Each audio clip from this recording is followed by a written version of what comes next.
In the digital age, the narrative of any public event is no longer solely crafted by official statements and press releases.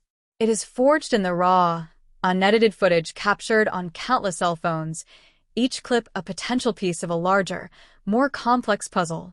The tragic death of Charlie Kirk was one such event, a moment that stunned a nation and sent reverberations through the political and media landscape. In the immediate aftermath, the public story began to take shape, a tale of a senseless act, a dedicated team in shock, and a community in mourning. But this official narrative, designed to provide comfort and closure, was about to be challenged by a single, silent, and devastating piece of video evidence that would shift the focus from the tragedy itself to the unsettling behavior of one of the men closest to it. The video is grainy, shaky, and utterly compelling. Captured from the crowd at a side angle, it shows the familiar scene of Charlie Kirk at the podium, full of energy and command. For a few seconds, everything appears normal. Then, the disturbance occurs. The crowd flinches, the audio fills with confused noise, and the camera jerks violently. In the chaos, as panic begins to ripple through the audience, the lens captures a figure that would become the subject of intense national scrutiny, Mikey McCoy, Charlie Kirk's chief of staff. While others in the immediate vicinity are seen reacting with horror, moving erratically, or turning toward the stage, McCoy's actions are starkly different. He does not rush forward. He does not freeze in shock.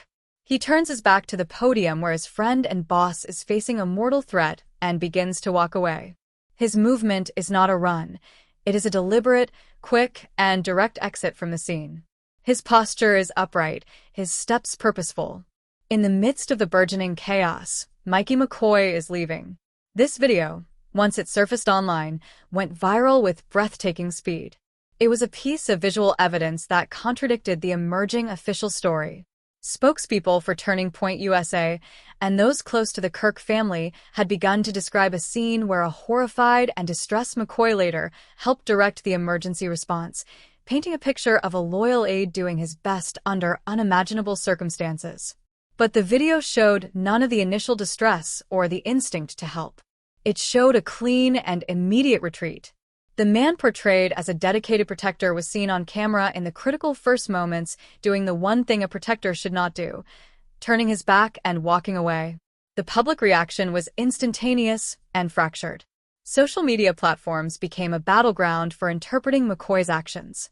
One side argued that it was impossible to judge a person's actions in such a traumatic moment, suggesting he could have been moving to secure a perimeter, call for specialized help, or was simply in a state of dissociative shock. They pleaded for compassion and context, asserting that the full picture was not known. The other side saw something far more calculated. They pointed to the clarity of his movement, the absence of any hesitation, and the fact that his path took him directly away from the danger and the victim. Critics noted that his clothing appeared pristine, with no visible signs of involvement in a struggle or an attempt to render aid to anyone else. This side saw not a man in shock, but a man following a plan or an order. The question hung in the air, heavy and unsettling. In the single most critical moment of his professional life, why did Mikey McCoy's first instinct lead him away from Charlie Kirk? The mystery deepened when the timeline of communication came into question. In the hours after the event, conflicting accounts emerged about whom Mikey McCoy called first. Some initial reports, from those close to the family, indicated that his first call was to Erica Kirk, Charlie's widow. This would align with the duty of a chief of staff, informing the next of kin in a moment of crisis. However, this account was soon challenged by other sources, including talk show hosts who claimed to have direct knowledge from the Kirk family. They asserted that McCoy's first call was not to Erica, but to his own father. This discrepancy, while seemingly minor, is critical in an investigative context. The sequence of phone calls in the immediate aftermath of a significant event can reveal a person's priorities, their chain of command, and their state of mind. Does a loyal aide first inform the grieving wife, or does he first call his father? The speculation was rampant. Was he seeking legal counsel? Was he reporting that a sequence of events had been set in motion? Or was it merely the frantic action of a terrified young man? The situation was further complicated when Mikey McCoy's father released a public statement. Intended to clarify the events and defend his son, the statement instead added another layer of contradiction. His version of the call sequence failed to neatly align with the other accounts in circulation, creating more questions than it answered. The statement felt less like a clarification and more like an attempt to manage a narrative that was already slipping out of control. The inability to present a unified, consistent story about such a basic detail as a phone call only served to intensify public suspicion. Further eroding confidence were the accounts of the security response.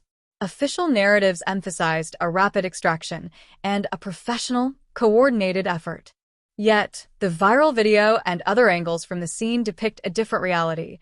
Moments of palpable confusion, a delayed mobilization from some security personnel, and a critical loss of seconds where the response seemed anything but swift and coordinated. Into this security vacuum, the image of Mikey McCoy walking away becomes even more powerful and troubling. If the security apparatus was faltering, why was the chief of staff, the man who should have been the most motivated and knowledgeable person to assist, actively removing himself from the situation? Adding to the overall opacity are the persistent, unverified reports regarding specific forensic details of the tragedy. Certain commentators have made precise claims about the medical and ballistic evidence, assertions that, if true, would carry profound implications for understanding the event. However, these claims circulate without attribution to a named, credible medical or law enforcement source. They exist in a nebulous zone, forcing the public to choose between trusting unverified leaks from unnamed individuals or accepting the ongoing silence from official channels. The lack of a clear, authoritative statement to confirm or deny these specific technical claims has allowed a fog of uncertainty to settle permanently over the case. At the center of this storm stands Mikey McCoy, a man who has chosen absolute silence. He has not given any interviews. He has not appeared publicly to explain his actions captured on video. He has not issued a statement to address the raging controversy over his phone calls. His refusal to speak is, in many ways, the loudest statement of all. In the absence of his voice, the void has been filled with theory, accusation, and a deepening conviction that his actions are indefensible. This silence has galvanized critics and independent investigators who are now issuing forceful calls for transparency. They demand that Mikey McCoy provide a sworn, public account of his actions that day. Some have gone further, calling for the release of his phone records to create an independent, verifiable timeline of his communications. The public is left with a haunting and unresolved image, the chief of staff walking away as his world collapsed behind him. Until he breaks his silence, that image will continue to define him, and the unanswered questions surrounding his exit will remain a dark and open wound in the story of Charlie Kirk's death. The search for truth continues, but it is blocked by a wall of silence from the one man who may hold many of the answers.